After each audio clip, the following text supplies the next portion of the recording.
What's going on, guys? Welcome to Everything Always. My name is Michael Roman, and just like that, Wolverine is in the MCU, and not some small reference or Easter egg. There's some major implications here, because if he's already in a bar fighting with metal claws, then presumably some things have already happened to Logan, and I'm talking about none other than Weapon X. And there is one huge Easter egg, a major reason that that reference was put into that episode, and something I think everyone missed. But more specifically, we're going to delve into where in the world has Logan been? What has Wolverine been up to? How is he all of a sudden in the MCU with a metal skeleton? I'm going to explain everything, where the options lie for Marvel Studios, which elements they may choose to go with, if any, from the original comic book stories. We're going to weave that into Marvel's already set up canon and talk about the major implications here. There are so many things to unpack. We're breaking it all down, Wolverine's backstory in the MCU and why they put this reference in that specific episode. But first, if you could grab the subscribe button.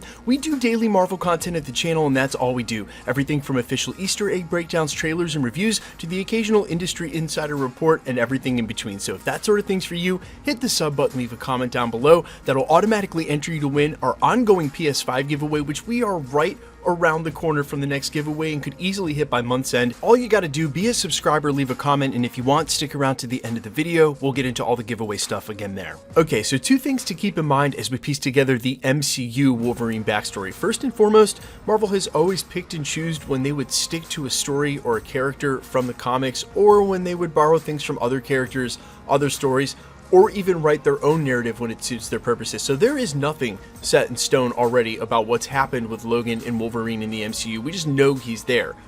But unless Marvel Studios plans on totally changing his origin story, which is unlikely, then we can kind of figure this out in a timeline as well. The second is that some of you, like me, may come from a time and place where Wolverine's origin story was unknown, and we vastly preferred it that way. That's not the case anymore. There is an established origin as James Howlett in the Marvel Universe, and it is not incongruent with the MCU timeline. So if we start there with the comic book origin, where James Howlett was born in Canada at the end of the 1800s, we first have to start with the reveal of Miss Marvel's mutant gene, with the X-Men theme and all, happening right after the snap and blip. That led to a lot of theorists to say, well, it had to have been the gamma radiation, both of those events taking place on Earth, and now all of a sudden we've found mutants. But I would argue that Marvel Studios has already shown us a different mutant on screen in Namor in the most recent Wakanda Forever trailer, and proved that mutants have been around long before the snap and the blip. As we see his origin quickly play out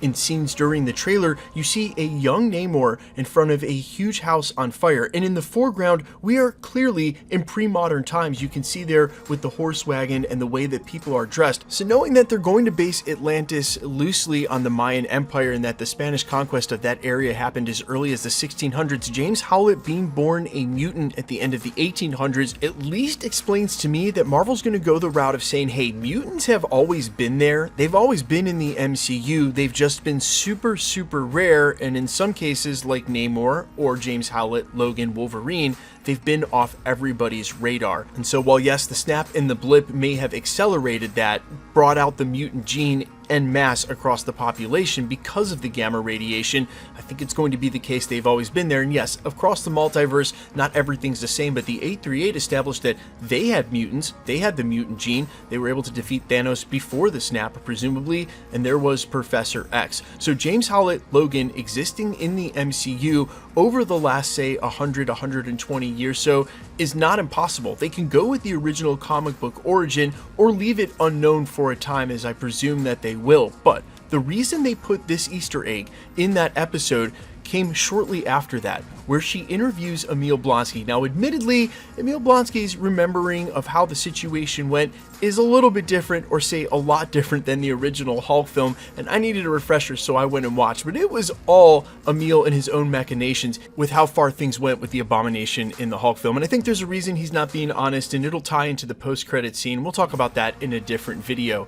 But what's more important is they're dropping the Wolverine Easter egg while they're giving us a reminder of what the government's role has really been in the MCU since it's been on screen. Starting with Captain America, the first Avenger, they are obsessed with super soldiers even before that. The very first Iron Man film has Nick Fury trying to recruit a now super soldier of sorts in the Iron Man to join his super team in the Avengers, and you could be sure, even though S.H.I.E.L.D. may have known about James Howlett or Logan, known about what he was and who he was, he would not be on a short list of people they were looking to recruit for the Avengers. So he would have wanted to stay off the radar, and while may have been on it, would not have been introduced during the Infinity Saga. All of a sudden though, during the snap and the blip, in an area very unexplored in those middle 5 years, the extension of S.H.I.E.L.D., what becomes SWORD, it's a perfect time for government agencies which have been established in the MCU to be obsessed with super soldiers, to sort of make programs that would have less insight or oversight than they normally would.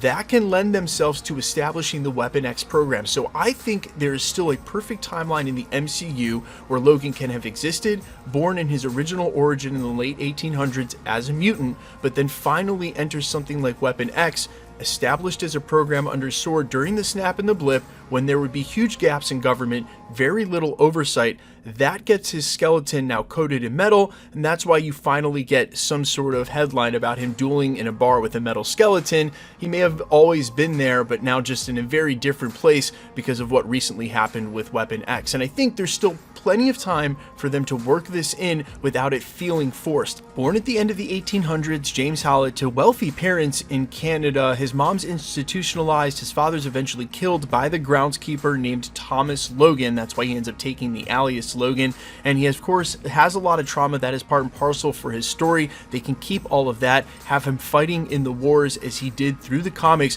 lead right up until now, establish the Weapon X program during the snap and the blip, and voila, Logan, the MCU mutant, has been here now. Where they want to, and in the past, if they do this, that allows them to establish one or two mutants along history that will make sense, not only in the sense of like the Kang saga, but some of the other storylines they may need to in the future. And knowing that Tiamat has been there for quite some time, there was at least one retcon or attempt in one recent storyline that saw Celestial's blood be the reason that there's a mutant gene in the comics. They may ultimately say that Tiamat was the reason there are mutants there. Wherever there are Celestials, there are mutants, but there can be other explainers for that. What's going to be interesting to me is where and how they choose to introduce him finally, if he'll get his own film, and if they'll even want to focus on the normal origin story. Will they reveal it all at once or leave his origin unknown? It feels like to me, if you're going to go that route, he works better showing up in other people's films so that you don't have to focus on his origin story, or just starting with him in the present and leaving all that unknown.